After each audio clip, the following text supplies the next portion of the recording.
That year, when our parents passed away and the company was on the verge of bankruptcy, I cut ties with my sister during her most difficult time. 5 years later, her company went public. With her success and fame, she became President Huo, a woman everyone looks up to. When reporters asked who she was most grateful to over the years, my sister's eyes grew cold. With a mocking tone, she replied, "The younger brother who abandoned me for money? No, he doesn't even count as my brother anymore. Let's see how he's doing now." The reporters launched a net-wide campaign to find President Huo's brother, offering a bounty of 10 million, but they couldn't find me. They only found the diary I wrote before I died. When the reporter handed that diary to my sister, she froze in place. She took it with trembling hands, but in the very next second, she threw the diary into the trash can. "Is this Huo Nian's new trick, or are you doing this on purpose for the show's effect?" The reporter shook his head and carefully picked up my diary. "This is indeed the diary your brother wrote before his death. As for his body, it has already been cremated, because it went unclaimed. It has been handled by the crematorium." Before he could finish his sentence, my sister stood up in a furious rage. "Don't think I'll forgive him just because he's playing this kind of trick. Go tell Huo Nian. I already have a younger brother now.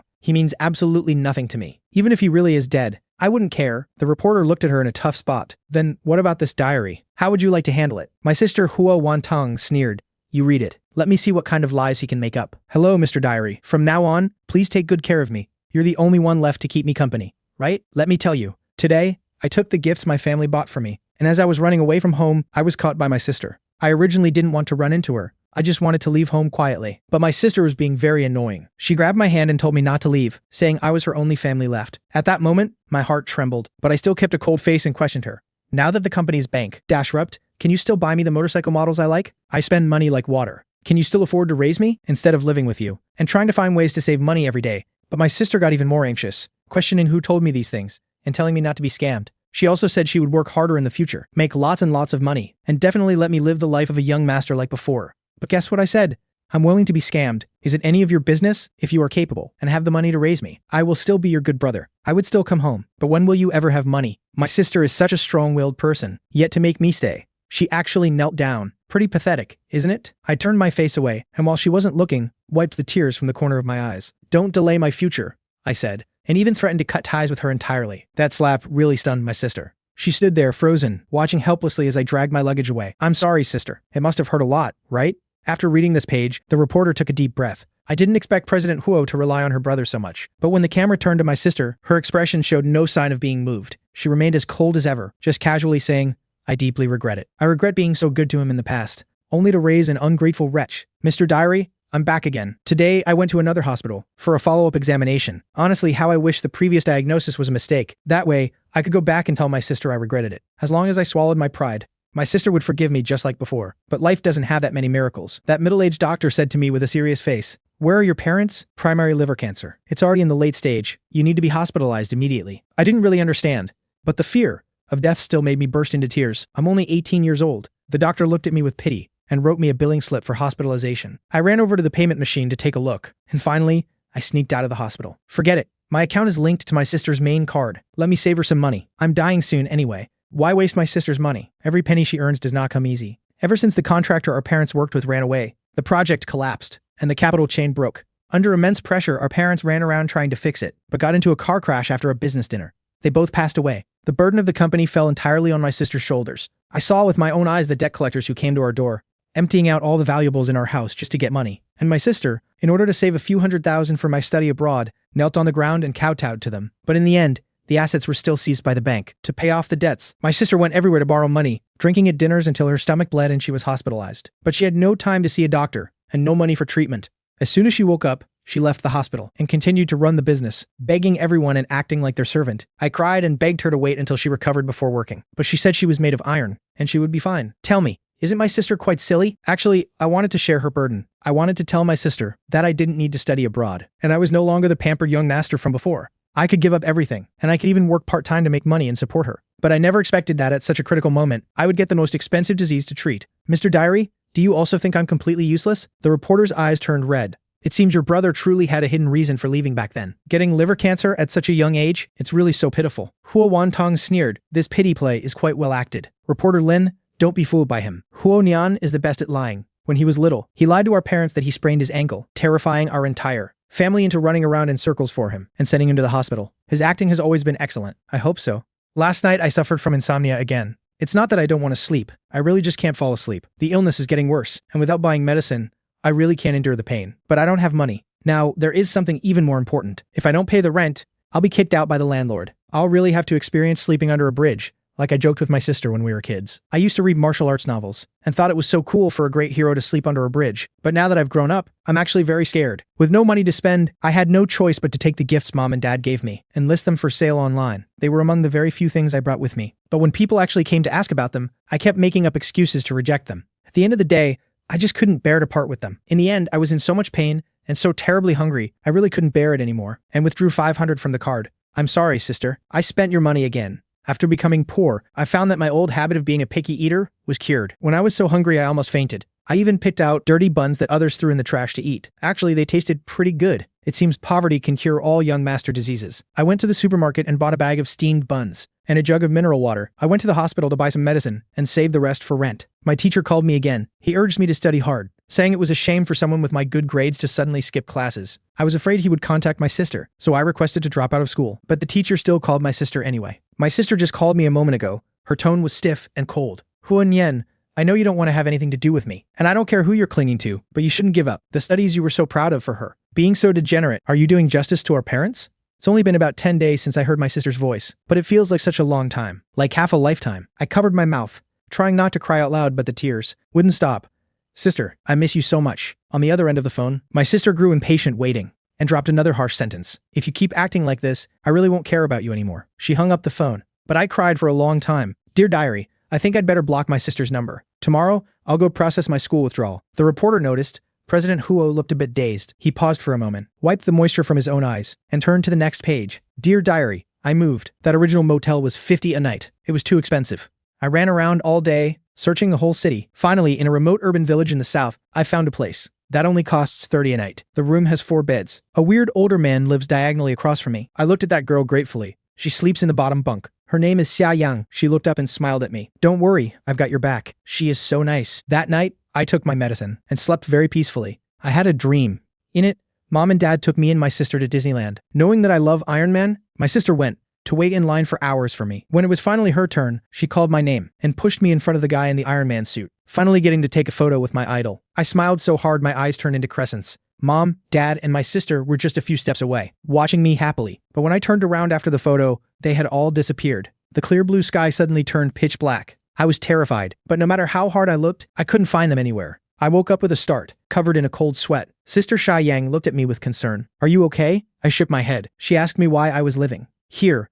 I told her everything. I don't know why, but I just trusted her completely. After listening, she didn't say a word. She just hugged me. Her embrace was very warm. She told me that she was an orphan. She started surviving on the streets in her teens. From a young age, she had seen all kinds of people and learned a lot of ways to protect herself. She said, a kid like you needs me to look out for you. Sister Xia Yang taught me a lot of money-saving tricks, like going to the supermarket to pick expired food. Some supermarkets will compensate you with a little money. Some won't, but they'll let you take the expired food for free. Also, going to the wet market to pick up vegetable leaves thrown away by the vendors. Just pluck off the rotten parts, blanch them in boiling water, and they can still fill your stomach. Sister Xia Yang also took me to do some part-time work to earn extra cash. I made $60 in just one afternoon. Holding the money, for the first time, I felt like I wasn't totally useless. I thought, if I could earn this much every day, I could even leave a sum of money for my sister after I die. Thinking of this, I laughed out loud. Sister Xia Yang looked at me like I was an idiot. You're this happy over $60? She poked my forehead and said, you really have no ambition,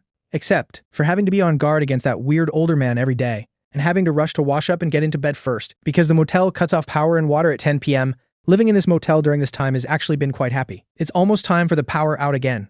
Good night. The reporter noticed that. When reading the part about the older man, even the aloof President Huo quietly clenched her fists. He thought, perhaps President Huo wasn't as disgusted by her brother as she appeared to be, but a moment later, he felt that maybe it was just his imagination. He turned to the next page and continued reading, Dear Diary, I moved out because yesterday, Sister Xia Yang saw me coughing up blood. She obviously has no savings, but she still insisted on taking me to the doctor. I hadn't told her I was sick before. I only said I moved out because I had a falling out with my sister, but I couldn't hide it from her. Maybe I really am a jinx. I don't want to burden my sister, let alone burden this loyal friend I just met, she once told me. She was saving money to open her own auto repair shop and have a home of her own. I won't let you die at such a young age. When she said this, her eyes were full of stubbornness. I smiled and nodded, but in my heart, I was thinking, goodbye, sister.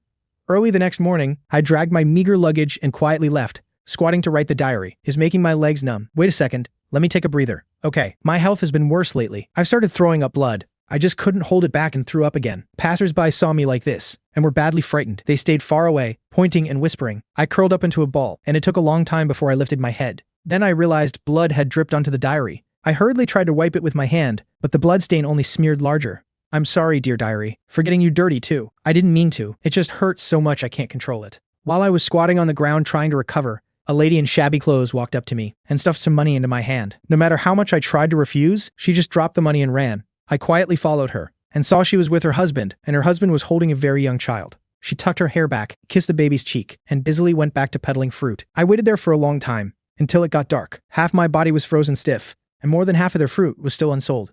The lady sighed. Her husband comforted her with a few words. The two started packing up, placing the baby in a basket on the side. I put on my hood, walked over quickly, and when they weren't looking, I stuffed the money back into the baby's clothes. Nice made-up story. I was almost moved. Out of money? So he's writing fiction to make a buck? Reporter Lin?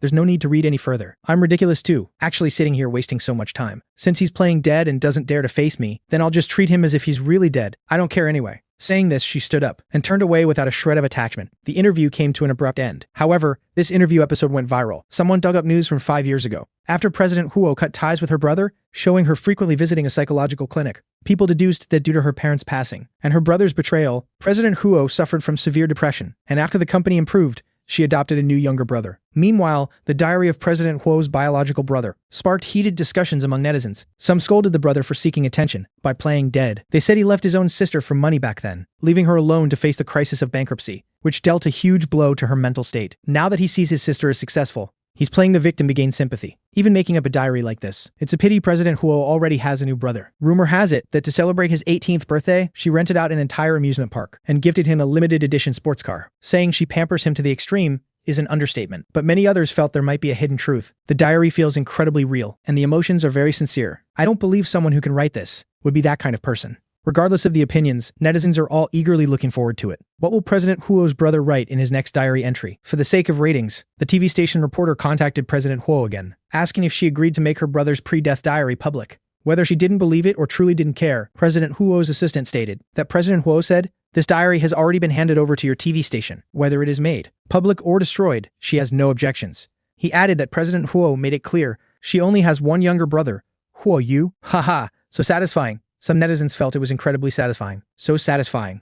Let's see if President Huo's brother keeps acting. She doesn't care about him at all. Having obtained authorization, the TV station shortly after broadcasted a live program called Huo Nian's Pre-Death Diary. On screen, the reporter looked solemn. Just like all of you, I haven't read this diary beforehand. After receiving President Huo's authorization, I will share it with everyone in the live stream today. I hope everyone will be kind with their words. Hundreds of thousands of people flooded into the live stream instantly. In less than a minute, it surpassed 1 million viewers. Everyone was waiting for reporter Lin to open the diary. Meanwhile, at the Huo family's residence, Assistant Lin Yi looked at President Huo with a complex expression. After hesitating for a long time, he finally spoke. "President Huo, the program is about to start." President Huo didn't even look up. "I said I don't want to hear any news about him again." Reporter Lin took a deep breath and opened the diary. "Dear diary, I found a stray puppy today. Originally, I didn't want to meddle, but it kept dragging its injured leg, following me and whimpering. Thinking that in my condition, I couldn't take good care of it anyway. I hardened my heart and kept walking. But after a few steps, I turned back and picked it up.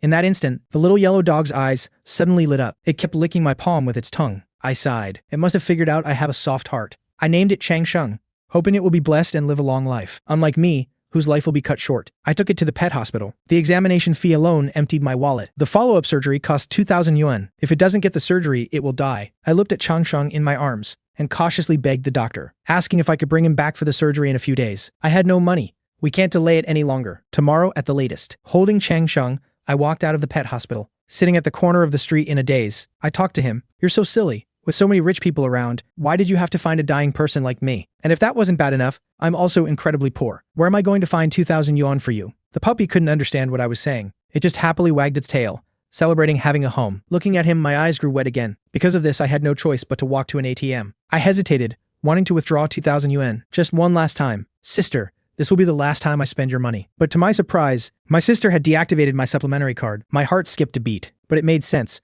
I had long said I wanted to cut ties with her. She had no reason to give me money to spend. I had never planned on contacting her again, but I had no choice. For Chang Sheng's sake, I removed her number from my blacklist and called her. The phone rang for a long time. Just when I thought she wouldn't answer, she finally picked up. She scoffed coldly. "Regretting it? You actually blocked me? And now you're reaching out on your own? Didn't you say you were cutting ties with me? Or are you just out of money? As soon as she spoke, the words I wanted to say got stuck in my throat. I wanted so badly to just hang up, but Changsheng in my arms reminded me. Transfer 2,000 to me. After a moment of silence, my sister questioned me. You haven't contacted me for so long. You don't care if your sister is eating well or sleeping well. You don't miss me. You just want money, right?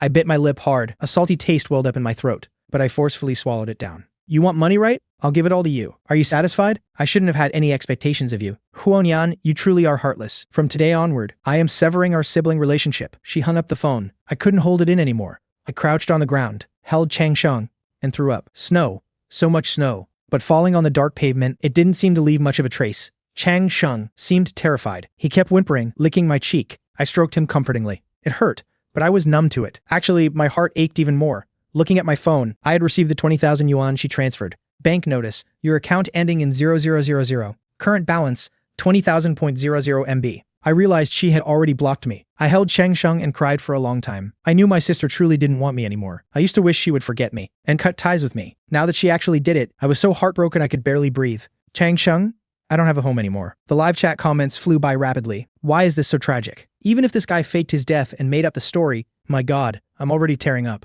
I'm crying. Hurry up and keep reading. What happened to Changsheng? The puppy can't speak. It only knows how to celebrate having a home. Up to this point, there was still some scolding Nian for acting to gain sympathy, but compared to before, it was just a drop in the bucket. It seemed everyone was now more concerned about Changsheng's safety. Amidst the urging, reporter Lin gathered his emotions and turned to the next page. Dear diary, long time no see. I have good news for you. Changsheng had his surgery and is healthy now. It's just that he's a very clingy puppy. He follows me wherever I go. He even snuggles by my feet when I sleep. But there's also bad news. My illness has gotten worse. I don't know how long I have left to live. Maybe less than a month. When I go to the pharmacy to buy medicine now, the pharmacists look at me with guarded expressions. They always think I'm an addict. Luckily, I kept my medical diagnosis. After begging for a bit, they relent and give it to me. But the painkillers are becoming less effective. To fall asleep, I have to take more. Yesterday, while handing out flyers, I suddenly fainted by the side of the road. It terrified Changsheng. He kept licking my face and barking at me. He finally drew the attention of kind-hearted people who sent me to the hospital, which cost another sum of money. I calculated it with a heavy heart. Not only did I not get my part-time pay, but I also lost a large chunk of cash. You must be hospitalized immediately, and we need to notify your family. If this continues, you might very soon. The doctor didn't finish, but I knew what he meant. I gave a few perfunctory replies and quickly left the hospital. I can't be hospitalized. It's too expensive. At the hospital entrance, I found Changsheng. As soon as he saw me, he sprinted over. But at night, the pain still kept me tossing and turning. Changsheng sensed my agony. He was very anxious, but there was nothing he could do. He could only press tightly against me and lick me continuously. He looked like he was about to cry. I weakly raised my hand to comfort him. I'm fine. But the very next second, I couldn't help but rush out, hugging the toilet as I threw up. It felt like I was throwing up my entire being. I don't know how much time passed. I threw up until the world spun. Later, I regained consciousness as Changsheng licked me. I looked in the mirror and even scared myself. So incredibly ugly. My hair was thinning. My face was sallow. My once round cheeks were now so gaunt that my chin was sharply pointed. My sister used to joke, saying my baby face looked completely harmless. But now, it seems my life will forever be frozen with this face. Staying young forever doesn't seem like a good thing. I want to grow up bit by bit, stay by my sister's side, watch her start a family and a career, and live a happy life. I washed my face, patted my cheeks, and cheered myself up. There are some benefits though. It's a good thing my sister can't see how I look now. Otherwise, she'd definitely be terrified. After eating, I barely managed to fall asleep, but woke up with a fever again in the middle of the night. Mr. Diary, it hurts so much. Actually, I miss my sister so much. I want to see her one more time. Just seeing her from afar would be enough. Such a wish shouldn't be asking too much, right? I'm going out to see my sister now, taking Changsheng with me. For this, I prepared a hat, a mask, and a black trench coat, looking cool like a paparazzo. I just need to take one look at her from a distance. Mr. Diary, I'm back. My sister is still as beautiful and capable as before. She's taller, but also thinner. I originally planned to just take one look and leave, but she looks so unhappy. She used to love smiling so much. Subconsciously, I followed her for a bit. I didn't know why she was going to the hospital. Why was she seeing a psychotherapist? After she left, I asked her attending doctor. He refused to tell me, saying it was patient privacy. Only after my repeated pleas did he let out a sigh and talk about her condition. My sister is sick, very sick. Our parents' death was a huge blow to her, and my leaving made her blame herself deeply. She felt she was useless and couldn't take good care of me, which was why I despised her and left. Because of this, she even started self-harming. I cried, and as I cried, I started laughing. My sister is so silly. I'm the one who is useless. I would only drag her down. She is the best sister in the world. She would save up a year's allowance to buy me an expensive birthday gift. She would beat up the bullies in school and school tyrants until they couldn't get up, even if it meant she would get punished. After our parents died, she handled everything, bearing all the pressure alone, while still giving me a comfortable life. How could I ever despise her? Reporter Lin suddenly stopped and showed the diary to the camera. Everyone noticed that on this page, besides the neat handwriting, there were traces of dried tear stains. He must have cried for a long time. Tears soaking this page of the diary. Even the reporter's eyes couldn't help but well up, adjusting her trembling voice caused by choking up. I am so useless. I can't do anything. I watched helplessly as my sister walked right past me, without the courage to step forward and hug her. In a moment our eyes met, she just looked away. She couldn't recognize me anymore. Makes sense? Looking like a monster as I do now, it's best she doesn't see me again. I don't want to make her sad. Mr. Diary, I've made up my mind. Rather than dying of pain like this, I might as well end my own life. Do you think I'm doing the right thing? My illness has really made me delirious. I often talk to you and talk to Chang Sheng as if you guys could answer me. I've bought the sleeping pills. But what about Chang Sheng? I can't just leave him behind. I want to give Chang Sheng to my sister, to keep her company and let Chang Sheng be cared for. I am just so smart. However, I suddenly remembered, tomorrow is my birthday. I'll hold on for one more day. I don't want to die on my birthday. Last year, on my 17th birthday, Mom and Dad custom ordered a set of limited edition gaming gear for me. After I opened it, Dad patted my shoulder, laughing endlessly, saying I was the coolest kid. My sister prepared a mechanical watch for me. The dial was shining, and it was very expensive. But these gifts were taken away long ago as collateral. What remains by my side now are only those inexpensive gifts. I carry them with me wherever I go. Even when I had no money for food, I couldn't bear to sell a single one. When sleeping, I hugged the brown bear Mom bought me when I was 8, as if I'm hugging Mom. Mom, Dad, and my sister also said that for my coming-of-age ceremony, they would throw me an incredibly grand birthday party to celebrate their little young master's 18th birthday. Now it seems only Chang Sheng is by my side. I hold him tight. That's the only warmth I can feel. Chang Sheng seemed to sense my emotions. He began using his wet tongue to constantly lick my palms and cheeks, trying to warm me up. It tickled a bit, so I smiled and gave him a kiss. I carried him to the bakery. I wanted to buy a small cake for myself. On past birthdays, I didn't even like eating the 3 or 4 tiered cakes for my parents. Now, having not eaten one for so long, my mouth watered just craving it. Looking at the price tag of a few hundred yuan, I stood there for a long time, reluctant to spend the money. The clerk impatiently walked over and asked if I was buying. If not, hurry and leave. She then glanced at Chang Sheng in my arms, frowned, and said pets weren't allowed in the store. But I clearly just saw a boy holding a poodle. Maybe it was because Chang Sheng was filthy. I didn't have money to take him to a groomer. I apologized profusely and ordered the cheapest chocolate cupcake for 20 yuan. I found a park bench and sat down holding Chang Sheng. There were no candles, so I just silently visualized them in my heart. I closed my eyes and made my wishes. I wish for Chang Sheng to be safe and sound. I wish for my sister to achieve success, to have a long and blessed life, and to be happy forever. Opening my eyes, I fed the cake to Chang Sheng. He ate it very happily, as if celebrating my coming-of-age ceremony. I was clearly craving it so much, but after just a few bites, I leaned over and threw it all up. Finally, I took Chang Sheng to a pet store and got him washed. It cost 200 yuan. The owner said he had never seen such a well-behaved dog. Sobs. I took the clean Chang Sheng back. Smelling so sweet, I took a deep breath. Chang Sheng is a gift from heaven to me. Now, I want to give this gift to my sister. I hope she can help me take good care of Chang Sheng, and I hope Chang Sheng can accompany her in my place. There's also the 20,000 yuan in the card, which I'll secretly slip under her door too. If nothing unexpected happens, this diary won't be updated anymore, because tomorrow, I will be going to another world, to see my mom and dad. Mr. Diary, I will miss you. Chang Sheng, I will bless you too. And my sister, I will always watch over you. I thought it ended here, but reporter Lin instinctively turned to the next page and saw the words written there. I'm sorry, Chang Sheng. I failed to take good care of you. My sister thought you were a dog with an owner, or maybe she just didn't want you. I was hiding not far away, planning to leave only after she took you in. But Chang Sheng broke free from his leash and ran towards my direction. If only I had handed him to her personally, would he have been fine? I kept crying and begging Chang Sheng not to leave me. But he struggled to lift his head, let out a whimper, licked my face, and then closed his eyes. I held Chang Sheng and sang to him, "Little doggy, be good." Open the door wide. As I sang, my face was covered in tears. I buried Chang Sheng on a small mound next to Mom and Dad's grave. The moon isn't full tonight, but it's very bright. I can't wait until the 15th anymore. Chang Sheng, run a little slower. I'm coming to find you right now, and Mom and Dad too. Goodbye, sister. Reporter Lin finished reading the diary, her eyes brimming with tears, and the live chat was scrolling rapidly. What? Chang Sheng died? And Nian died too? The author is so cruel. Dying himself is one thing. Why did he have to write the dog to death too? What did the dog do wrong? Poor Chang Sheng. Is Nian really dead?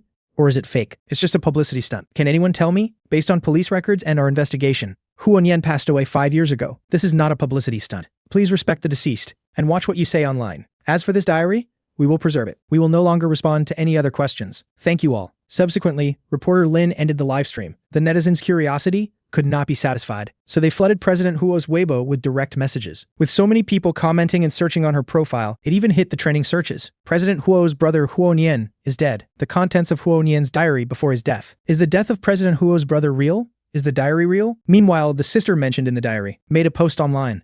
Is Nian dead? I'm sorry for leaving without saying goodbye back then. I searched for a long time but couldn't find him. I failed him. If only I had taken him to the doctor earlier, he wouldn't have passed away so early, and he wouldn't have suffered so much. Most people remained skeptical, until she posted a photo together with him. The boy with the bright smile in the picture was exactly the same as the previously leaked photos of Huo Nian. Only then did everyone believe her. Netizens were completely devastated. 1. They finally believed the diary was real. 1M+. The entire internet began mourning Huo Nian and Changsheng. Shares 1M+. Trending topics exploded one after another. Nian and Changsheng, we are bringing you home. Nian and Changsheng, are you doing okay in the other world? This finally alerted President Huo's assistant. He stared at his phone for a long time and hesitatingly spoke up. President Huo, did you see a dog 5 years ago? A cream-colored one. President Huo looked at him in confusion, and after a moment, she nodded. That day, when I came home from work, I found a little dog tied to the pillar by the gate. It was cream-colored all over, with a little pink nose. It was very clean and adorable. You could tell at a glance it was someone's pet. I remembered he also liked small animals, so I went up and petted it. The dog was very well behaved,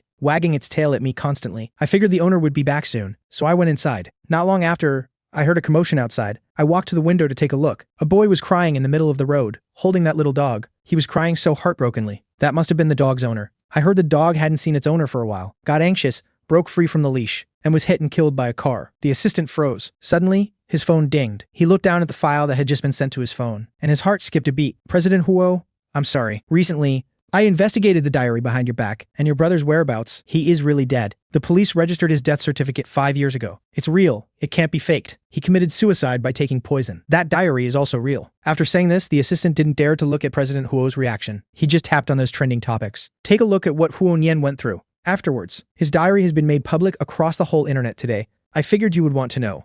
Walking to the door, he added, your brother, he really had a hard life. After walking out of President Huo's office, Assistant Lin Yi gently closed the door. After that soft click, the world seemed to be completely shut out. Inside the office, only Huo Wantong remained, along with the heavy investigation file in her hands. The air grew stagnant. The coldness and nonchalance she had forced herself to maintain was like a punctured balloon, instantly deflating and vanishing. She didn't even have the courage to open the file right away. Instead, her freezing fingertips just traced the rough edges of the paper. Her mind uncontrollably flashed back to the interview. When the reporter took out the diary, her heart had unnaturally constricted for a moment. When hearing the contents of the diary, those subtle doubts and pangs of pain that she had forcefully suppressed resurfaced, along with the sentence, I originally wanted to keep it company, so that Changsheng would have someone to look after it. At the time, she thought it was Huo Nian's clumsy lie, but now, it felt like poison-tipped needles, piercing into her heart one by one. Trembling, she finally opened the file. The first page was a copy of the police death certificate, printed in stark black and white, in a cold, formal layout. Name, Huo Nian.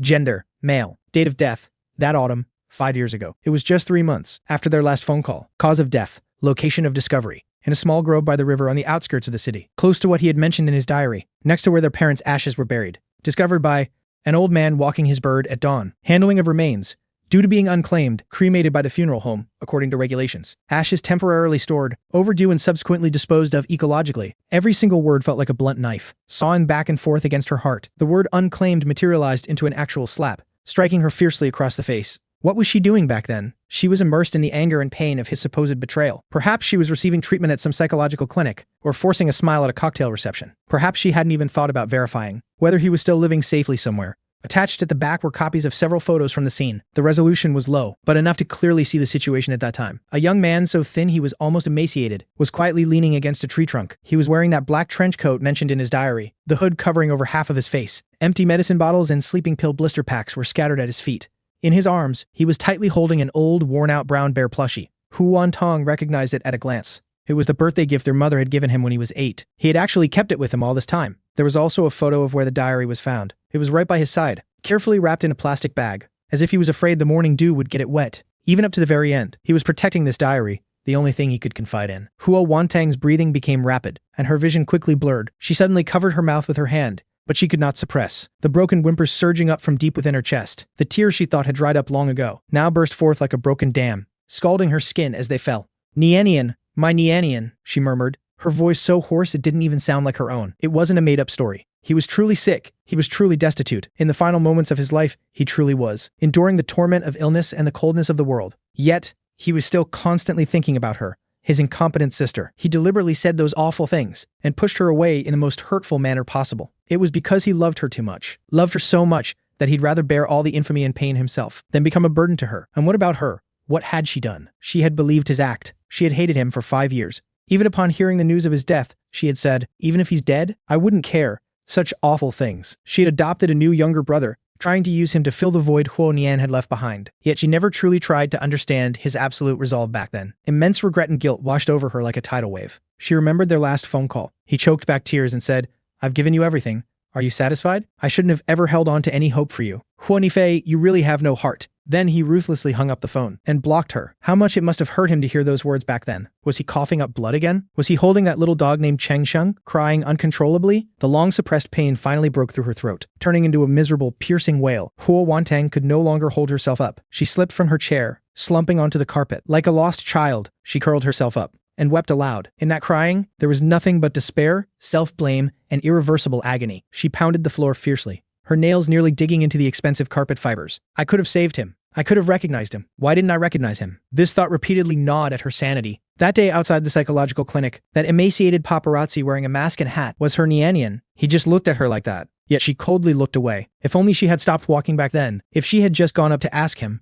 If only. Unfortunately, there are no if-onlys in life. Outside the office, Lin Yi and several secretaries listened to the sounds of her breaking down and crying. They looked at each other in dismay, their eyes filled with worry and sympathy. Yet no one dared to go in and disturb her. They all knew that President Huo needed this release, that she needed to face this bloody truth. Huo Wantang didn't know how long she cried, until her voice grew hoarse, and her tears seemed to run dry. All that remained were uncontrollable twitches and sobs. Slumped on the floor, she stared blankly at the ornate chandelier on the ceiling, feeling as though the whole world had lost its color. The next day, Huo Wantang didn't come to the office. After handling the urgent matters, Lin Yi, filled with concern, arrived at Huo Wantang's villa at dusk. He opened the door with a spare key, and a strong stench of alcohol hit him. The living room was a mess, with empty liquor bottles scattered everywhere. Huo Wantang was still wearing yesterday's business suit. Curled up in the corner of the sofa, her hair was a mess, her eyes red and swollen, with wet tear stains still on her face. Yet she tightly clutched the copy of that diary in her hand. President Wo, Lin Yi approached carefully. Huo Wantang slowly raised her head, her gaze unfocused. It took a while before she focused on Lin Yi's face. Lin Yi, her voice was so hoarse it was barely audible. Does he hate me? Did he hate me in the end? Lin Yi's heart ached. He squatted down and gently took the empty bottle from her hand. President Huo, according to the diary, Mr. Huo Nian never hated you. Right up until the end, he just wanted you to be happy. Happy? I lost him. What right do I have to be happy? She reached for the liquor again, but Lin Yi held her hand down. President Huo, you can't go on like this. If Mr. Huo Nian saw you torturing yourself like this, he wouldn't be able to rest in peace up in heaven. In heaven, Huo Wantang muttered, as tears welled up again. He was so afraid of pain. How scared must he have been? Dying all alone. Cheng Sheng wasn't by his side anymore either. In the end, he was holding that mom gave him. She couldn't go on. She just wept silently. It took Lin Yi a lot of effort to help Huo Wantang into bed. He fed her some water and watched her drift into a groggy sleep, though her brows remained tightly furrowed. Lin Yi sighed. He knew Huo Wantang needed time, but looking like this, what would happen to the company? And what about her own health? In the days that followed, Huo Wantang seemed like a completely different person. She stopped going to the company and refused to handle any business, locking herself in the villa all day, with only liquor bottles for company. She tried to numb herself with alcohol, but in her drunken haze, Huo Nian's figure only became clearer. When he was little, following behind her, calling her sister in a soft voice, his awkwardness during his rebellious teenage years, and finally that skinny silhouette in the dark, holding the puppy's body, crying helplessly. The nominal brother she had adopted, Huo Yu, made a video call from abroad, looking at the face on the screen that somewhat resembled Nian's, yet carefully sculpted by her material wealth. Huo Wantang suddenly felt a strong wave of disgust, an overwhelming guilt. What was she doing? Finding a substitute? That was unfair to Huo Yu, and even more of a desecration to Nian. At the concerned face on the other end of the screen, she screamed out of control, scaring Huo Yu into a loss for words. Shortly after, she arranged for someone to send Huo Yu abroad, to an excellent boarding school, and gave him a large trust fund, enough to keep him worry-free for life. She wrote only one sentence in her email to Huo Yu: I'm sorry, I am not a good sister. Go live your own life. She cut off all contact with this substitute, as if doing so could somehow lessen the debt she owed her real brother. The company's business plummeted, and the shareholders were full of complaints. The media also started to report on rumors that President Huo had suffered a mental breakdown for personal reasons. Lin Yi was overwhelmed and frantic, yet he couldn't awaken Huo Wantang, who was drowning in pain and self-blame. A turning point came late one night. Huo Wantang had once again passed out drunk on the living room carpet. Half asleep, she seemed to see Huo Nian standing right in front of her, wearing a clean white shirt. His smile was as bright and warm as it was in his youth. By his feet was that cream-colored, happily tail-wagging little dog. Cheng Sheng, sister. The phantom Huo Nian spoke, his voice soft. Stop torturing yourself. okay? Nian, Huo Wantang reached out, but grasped nothing but air. Tears instantly blurred her vision. I'm sorry, I'm so sorry. Sister was wrong. I never blamed you. The phantom smile remained warm. Seeing sister become so successful now, I'm truly happy and so proud of you. Sister, please live out my share of life too. Live a good life. Be happy, okay? That's my greatest wish. Nian, Huo Wantang sobbed uncontrollably. Promise me, sister. The phantom's figure began to blur, and his voice grew more distant. I promise you. Sister promises you. Huo Wantang shouted desperately, suddenly sitting up from the carpet. The living room was empty. Only the moonlight spilled in through the window. There was no sign of Huo Nian anywhere, but that dream was exceptionally clear, and Nian's words still seemed to echo in her ears. Immense sorrow washed over her once more. But this time, amidst the sorrow, there seemed to be a faint yet resolute strength. Yes, Nian wanted her to be happy right up until the end. Trashing herself like this? How heartbroken would Nian be seeing this from heaven? She couldn't let Nian down, and she couldn't let Nian's sacrifices be in vain. Early the next morning, when Lin Yi arrived at the villa again, full of worry, he was surprised to find Huo Wantang already awake. She had showered and changed into clean clothes. Though her face was still pale and haggard, her eyes were no longer dead and hollow. Instead, she carried an almost cruel clarity and resolve. Huo Wantang's voice was still hoarse, yet very calm. Lin Yi, contact the best private doctor for me. I need a full physical examination. Also, notify the board of a video conference this afternoon. Miss Huo, are you? I'm fine. Huo Wantang interrupted him, her gaze falling on the bright sunlight outside the window. Or rather, I must get better. For Nian, and to atone. With astonishing perseverance, Huo Wantang began rebuilding herself. She actively cooperated with her doctors, quit drinking, and forced herself to eat and sleep, pushing herself back on track to a normal life. She threw herself back into work, handling company affairs with even greater strictness and efficiency than before, and quickly stabilized the downward trend. But those familiar with her could sense it. The Miss Huo, who might have once had a trace of warmth, was gone. The person she was now was more like a precise and cold working machine. It was as if only through endless work could she fill the void in her heart. However, outside of work, she began a secret and arduous pursuit. She wanted to trace back to the final days of Huo Nian's life and uncover every trace left behind. She needed to figure out, during those 5 months she was absent, how exactly he had lived. First, through Lin Yi, she found Sha Yang, the woman who had posted online. In the private room of a quiet cafe, Huo Wantang met this woman, whose demeanor carried a bit of street-smart toughness. When Sha Yang saw Huo Wantang, her eyes were filled with complex emotions.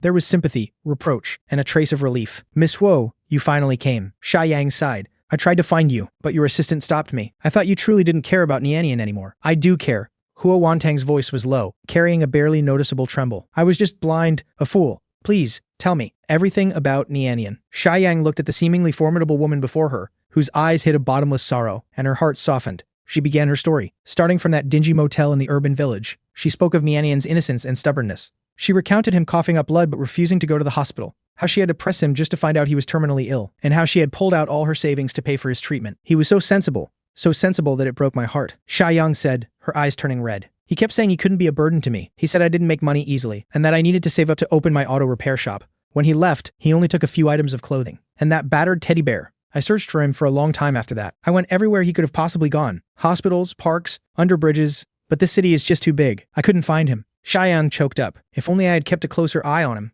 If I had just forced him to go to the hospital? Huo Wantang listened quietly, her nails digging deeply into her palms. So, while she had been busy resenting him, there was a complete stranger, who would offer him fleeting warmth and shelter, and who had desperately searched for him. Yet she, his own flesh and blood sister, Huo Wantang, took a deep breath and said solemnly, "Thank you. Sha Yang, thank you for helping him during his hardest times. If you have any wishes or need any help, just name it." Sha Yang shook her head. I don't need anything. I didn't make that post to get something out of it. I just wanted everyone to know that Nian was a good kid. He didn't deserve to be misunderstood like that. Miss Huo, if you really want to do something for him, then just live your life well. Don't let his death be in vain. Sha Yang's words perfectly echoed Nian's plea from her dream, striking heavily against Huo Wantang's heart. After leaving the cafe, Huo Wantang followed the clues provided by Sha Yang and visited that urban village. A few years had passed. The area had been demolished to make way for a new shopping mall. She stood at the bustling intersection, trying to imagine how Nian had struggled to survive here back then, how he hid from that creepy older man, how he found joy in a few dozen bucks earned from odd jobs. A dull ache radiated through her chest. She went to the supermarket and wet market mentioned in his diary, and even found that pet hospital. The pet hospital manager was still there. Huo Wantang took out a photo of Huo Nian, one she had saved on her phone, showing him smiling carefreely at 17. The manager studied it closely for a long time, then shook his head. We see so many sick pets every day. I can't remember him. Huo Wantang didn't give up. She described Changsheng's appearance, a little beige mutt, with an injured leg. The manager frowned, thinking hard for a moment. He seemed to have a vague impression of it. I have some impression of that, but I can't recall the exact details. Huo Wantang wasn't discouraged. Using her connections, she managed to track down the local police officer who had handled Huo Nian's case back then. The old officer was nearing retirement, but he still remembered the case vividly. He led Huo Wantang to the small woods by the river where Huo Nian's body had been found. The old officer pointed at a large tree by the river and sighed. That poor kid. Sigh. It just broke your heart to see him. He was right there, very quiet, looking as if he had just fallen asleep. We investigated for a long time and found absolutely no evidence of foul play. We read the diary too. It was undeniably a suicide. He didn't have much on him, just that stuffed toy, the diary, and a little loose change. We followed protocol and published notices for his family, but no one ever came to claim him. The old officer glanced at Huo Wantang and swallowed the rest of his words. Huo Wantang stood under that tree. The early summer breeze blew past, rustling the leaves. Sunlight filtered through the gaps in the branches, casting dappled spots of light on the ground. It was very quiet here, accompanied only by the murmuring stream. Nian chose to end his life here. Was it because he felt closer to mom and dad here? In his final moments, gazing at these quiet woods, what was he thinking? Was he recalling his childhood, the days when mom and dad took us out for picnics? She squatted down, gently stroking the rough bark of the tree,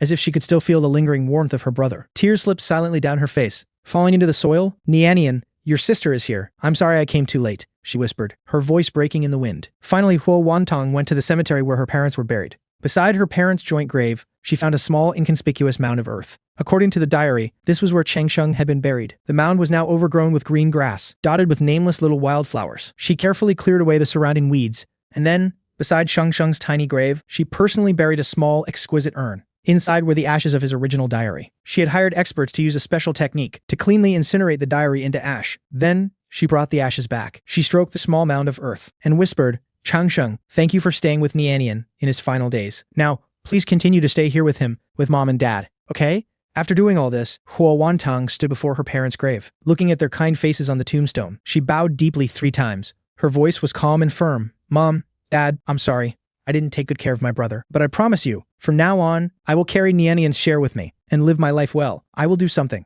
to make Nian's passing meaningful. Returning to the city, Huo Wantang made a major decision. She held a press conference and announced that the majority of her personal assets would be injected into the newly established Nian Changsheng Charity Foundation. The foundation focuses on 2 main areas. First, funding impoverished teenage cancer patients by providing medical expenses and psychological support. Second, rescuing stray animals by building standard shelters and adoption systems. At the press conference, for the first time in public, Huo Wantang openly spoke about her brother, Huo Nian. Without going into too much detail, she simply said, my brother Huo Nian received kindness from strangers during his life, and also experienced the impermanence and hardships of life. Establishing this foundation is to honor his memory, and to help those lives who, like him, are currently enduring illness and hardship. I hope every life can be treated with tenderness, and every act of kindness can be passed on. Her actions shocked the business world, and moved countless ordinary people, the voices that once questioned and mocked her. Respect to Boss Huo, the questioning voices. Sorry for misunderstanding you. Were gradually replaced by understanding and admiration. So she bore so much. The voices were replaced by understanding. So she bore turned into understanding and admiration. People finally understood that behind the cold President Huo lay such profound pain and redemption. The foundation's work quickly got underway. Huo Wantang personally participated in project reviews, aided children in hospitals, and visited animals waiting for adoption at shelters. During this process, her face would occasionally reveal some genuine, gentle expressions. Although the sorrow in her eyes never truly faded, she seemed to have found a way to make peace with the pain. She would often go to a children's hospital funded by the foundation, sit outside the wards, and watch the children battling their illnesses. Once, a little boy with the same illness as Huo Nian, who had lost all his hair due to chemotherapy, still smiled at her optimistically. At that moment, Huo Wantang seemed to see Nian when he was little. She walked over, gently patted the little boy's head, and handed him a brand new motorcycle model. The little boy's pleasantly surprised smile caused a warm ripple across her freezing heart. She also tried to help Xiaoyang again, wanting to invest in opening an auto repair shop for him, to fulfill his dream. But Xiaoyang refused once more. Boss Huo, I appreciate your kindness, Xiaoyang smiled freely, but I still want to earn money with my own hands. Besides, I'm volunteering at the foundation now, helping coordinate stray animal rescue. I find it quite fulfilling. This is probably what Nian would have wanted to see. We're all living well in our own ways. Huo Wantang didn't press the matter further. She respected Xiaoyang's choice and was grateful to fate that her brother, in his final moments, met such a loyal friend. Back then, he always said a steamed bun dipped in soy sauce was a delicacy. Xiaoyang looked out the window, his voice quite calm. Actually, I knew he was just starving and had no other choice. But every time he talked about it, his eyes would sparkle, as if he were truly eating some exquisite feast. Huo Wantang listened quietly beside him, her nails digging so hard into her palms that she could barely hold back her tears. These details were much more concrete than the words in the diary, and much more agonizing. Each pang felt like a knife slicing her heart. She knew everything now. She knew how Nian, in the winter, chewed on buns with cold water. She knew how he trembled in pain in the corner of the bed, yet stubbornly made no sound. She also knew how the little dog, Cheng Sheng, during his saddest moments, licked away his tears with its wet tongue. She asked Xiaoyang for the address of the urban village where Nian used to live, even though it had long been demolished and replaced by high-rises. She still often drove there herself. She would park by the road and do nothing but stare at the new buildings, imagining how her brother dragged his sick body, and persevered here back then. She still managed company affairs methodically, but her former desperate drive seemed to have faded significantly. She delegated her power, and no longer micromanaged everything like before. Outsiders said that after experiencing her brother's passing, President Huo had let things go and dedicated herself to charity. Only her assistant, Lin Yi, knew that Huo Wantang's heart had never truly found peace. The photocopy of the diary in her study had its edges worn out. Beside it was a massive pile of documents about liver cancer treatment, hospice care, and psychological intervention. It was as if she were conducting a terribly long research project, and the subject was the brother she owed so much. The goal seemed to be, in her mind, to repeatedly revise the unchangeable past. Time flew by so fast. In a flash, that diary livestream that shocked the nation had passed by 3 years ago. The Nian Changsheng Foundation has helped thousands of families. The Nian Changsheng Foundation had helped thousands of families, and Huo Wantang had received many honors along the way. On a drizzly afternoon, she received a call. It was a call from the sanatorium, from Huo Yu, her adopted brother, an overseas call from abroad. On the phone, Huo Yu's voice sounded hesitant and worried. "Sister, while sorting through your old belongings at the house abroad, I found a deeply hidden photo album. It's full of photos of Huo Nian from when he was little, and some pages of diary entries you wrote in your youth that no one has ever seen. I read them and discovered some things that maybe even you have forgotten. It's about the time right around Mom and Dad's passing, some blurry, seemingly deliberately hidden truths." The hand Huo Wantang used to hold the phone trembled slightly. The raindrops hit the window glass outside, sounding unsettling. She asked Huo Yu to mail those things back. The package arrived a few days later. Besides the photo album, there were a few yellow pages. They were notes from Huo Wantang's teenage years. The handwriting was a bit messy, indicating extreme emotional agitation. It recorded a fierce argument at home, the night before their parents' car accident. The argument was over a major company decision. Her father insisted on taking a risky gamble, and her mother supported him, but the young Huo Wantang desperately opposed it. "You're going to drag us all down like this." His diary was filled with stubborn resentment toward Mom and Dad, and fear of the future. The last line read, "If this family ever falls apart, it's definitely their fault." These words, buried by time, were like a rusted key that violently forced open a tightly locked door in Huo Wantang's memory. She collapsed into her chair, breaking out in a cold sweat. She finally remembered the day her parents had the accident just because they had argued the night before. She didn't even go see them off. And for so many years after that, the immense grief and guilt made her selectively forget this unpleasant memory. She only remembered how good her parents were to her and how helpless she felt. It turns out, while Nian was enduring his illness, my subconscious was also carrying another layer of guilt over our parents' death. I always thought Nian's departure was a punishment for my uselessness. I never thought that this might also be fate's retribution for the harsh words I said back then. This compounded sense of guilt almost crushed her completely. She locked herself in the study for 2 whole days. When she came out, she said to her assistant, "Lin Yi, I want to go pay my respects to Nian and Cheng Sheng, and to Mom and Dad." In the cemetery, Nian and Cheng Sheng's joint grave was right next to her parents' graves. This was arranged by her later. The boy in the photo still smiled as brightly as ever. Cheng Sheng was squatting obediently at his feet. Huo Wantang wore a black trench coat, standing in the drizzle, without an umbrella. She stared at the photo on the tombstone for a long time, then slowly knelt down. She didn't cry. She just gently wiped the raindrops off the photo with her fingers. "Nian, your sister thinks she understands something now. I always felt it was because I wasn't good enough. That I lost you. Thinking about it now, maybe from much earlier on, our family's fate was pushed onto a difficult path. Dad insisted on taking risks. Mom supported him. I was too stubborn back then. And then there was your unfortunate illness. All of this tangled together, resulting in what happened. Your sister was wrong. Wrong for saying awful things when I was young. Wrong for only thinking about proving myself over the years, failing to see through your act. Wrong for only tormenting myself after learning the truth, almost forgetting your final wish. You said you hoped I'd be happy for the rest of my life. I used to think that was completely impossible. Without you, how could I ever be happy?" Saying this, she paused. Rainwater ran down her hair, mixing with the tears. She could no longer hold back. "But now, I want to try and make it happen. I will continue to help you. Watch the Nian Changsheng Foundation help more kids like you. I will run the company well and turn it into a place that helps more people. I will also try to truly accept my life now, including Huo Yu. It hasn't been easy for that child either. Nian, I may never be able to fully forgive myself, but I promise you, I won't bury myself in the past anymore. I will carry my longing for you and live my life earnestly and well. That's probably the only thing you want to see, right?" She bent down, gently pressing her forehead against the cold tombstone, as if she could feel a response coming from the other side of life and death. The rain slowly stopped. A faint ray of sunlight pierced through the clouds, shining onto the cemetery, illuminating the bouquet of white chrysanthemums she had just laid down. The raindrops on the petals sparkled. Huo Wantang stood up, took one last look at her brother's photo, turned, and walked away. Her footsteps weren't as heavy as when she arrived. Though still slow,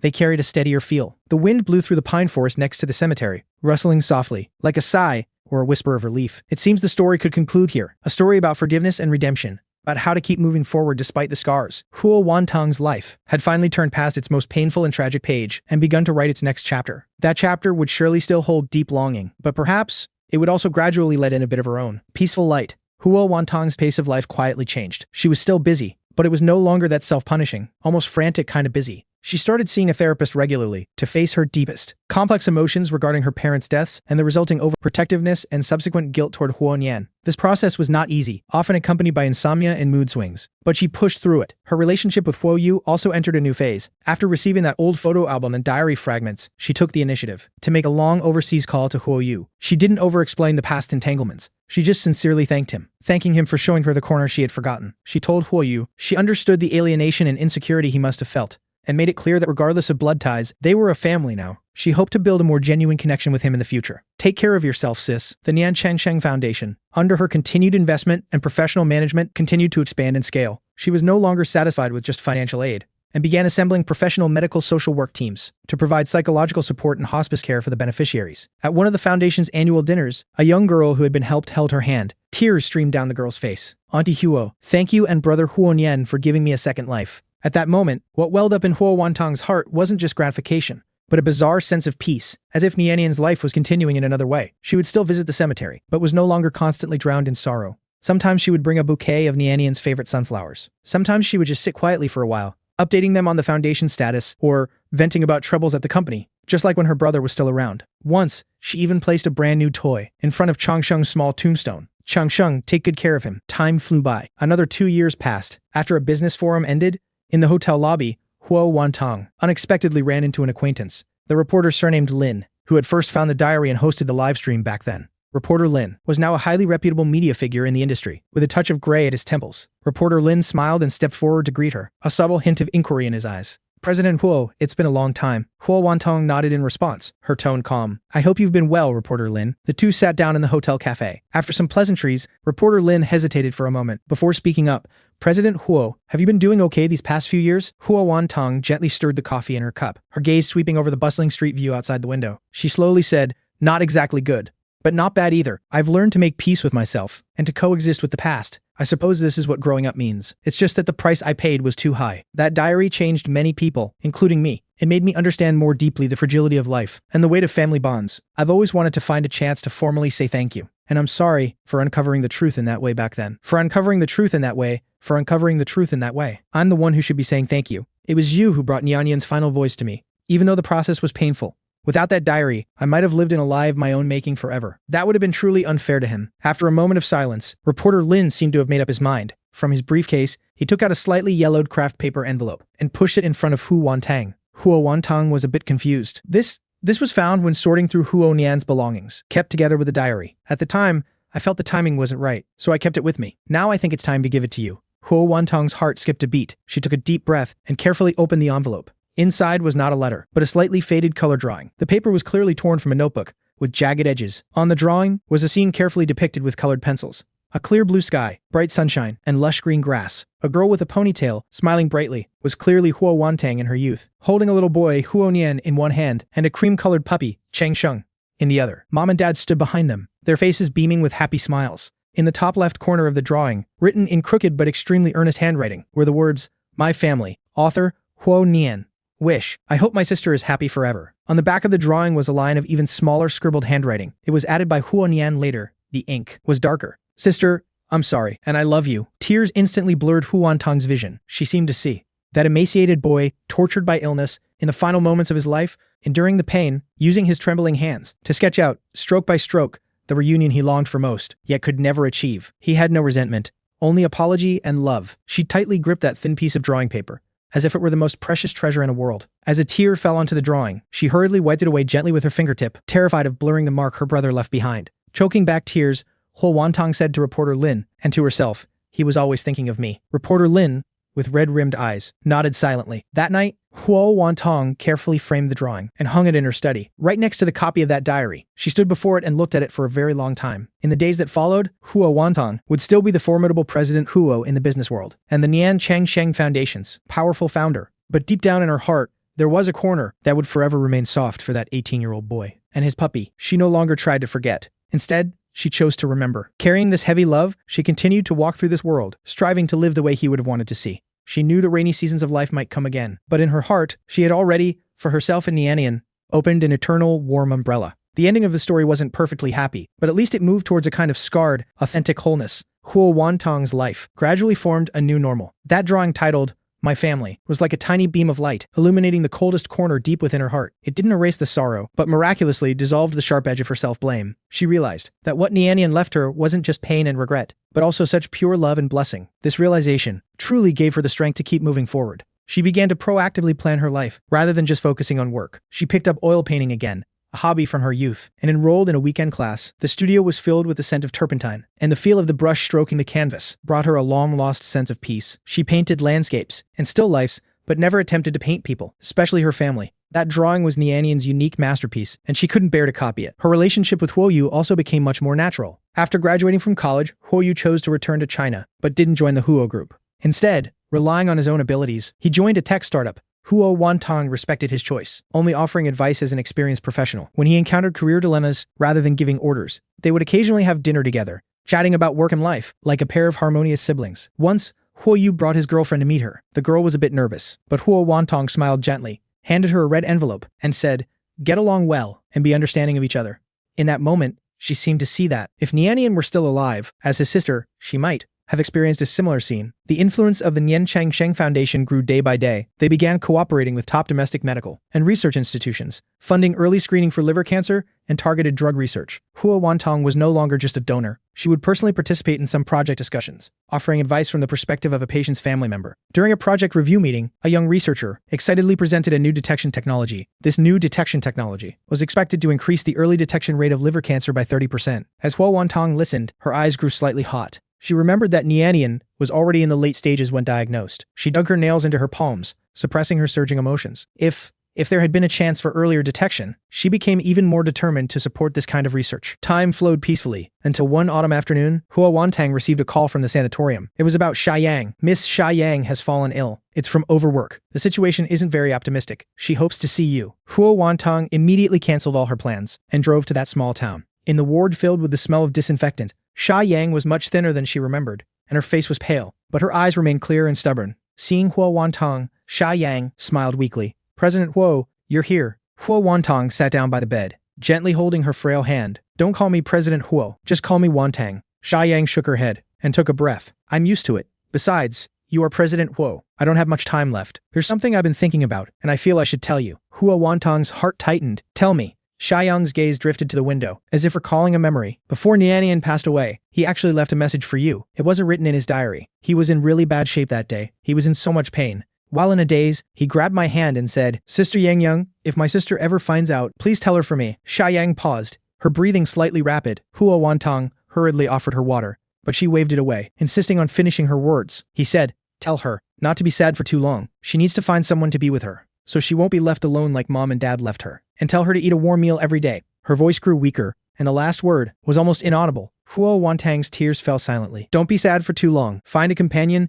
Eat warm meals every day." These were her brother's dying wishes. Choking back sobs, Huo Wantong buried her face in Sha Yang's palms. "He was such a silly boy. He never blamed you. He always said that you were the best sister in the world." A few days later, Sha Yang passed away peacefully. Huo Wantong buried her next to Nian's grave, placing down a bouquet of sunflowers. "Now you can go reunite with him." She began to take her meals seriously, hiring a housekeeper to make soup, and occasionally learning to cook. The warmth of the kitchen made her feel grounded. One evening, Huoyu called to say his project was a success, his voice brimming with vitality. As Huo Wantong listened, the corners of her mouth curled into a smile. She walked into the study and looked at the painting titled, "My Family." This time, she didn't cry. Instead, she made a soft promise. "I will live a good life and carry your love with me as I move forward." She still visited the cemetery, but it felt more like visiting old friends. She would bring a pot of tea and chat about her life. The painting was moved to her bedroom to remind her of the love that still surrounded her. The Nian Changsheng Foundation helped hundreds of thousands. Its early screening program saved countless lives. Every time she heard news like this, the regret in her heart would lighten a little.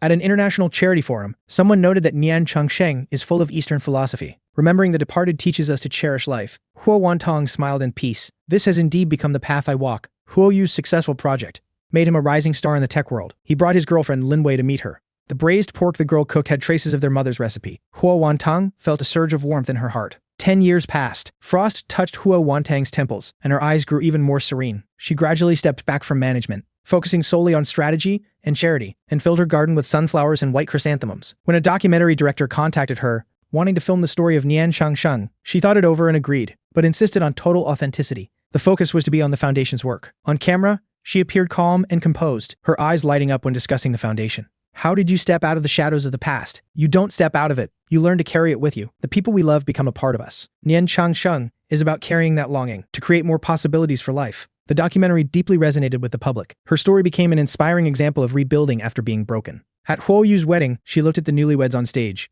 then glanced at the empty seat left for Nian. Even those who couldn't be here today are surely celebrating with us. Sister, you must be happy too. Huo Wantang became a grandmother, holding her granddaughter, Nianqing. The little one's eyes reminded her of Nian. She pushed the stroller, strolling through the sunflowers. Look, this is your great uncle and Changsheng. They love you very much. When Nianqing was 3, she clearly called out, Grandma. Her sweet voice warmed her heart. Huo Wantang began spending time reading her fairy tales, but never mentioned that heavy name again. The Huo group became an industry benchmark, and Nian Changsheng flourished. She retired behind the scenes to tend to her garden, watching the flowers bloom and fade. Nianqing pointed at the brightest star. Grandma, the star is so bright. Huo Wantang said softly, maybe it's your great uncle watching over us. On her 70th birthday, Huo Yu gifted her a handmade photo album. The first page was a drawing titled My Family by Nianqing, captioned, Great-grandparents, great-uncle, Changsheng, and us. The last few pages were left blank, with a note that read, In the days to come, we will continue to fill these together. Huo Wantang gently stroked the photos, her eyes welling up with tears, yet smiling. This gift showed her that Nian had never been forgotten. He had warmly become part of their family's memory. In her twilight years,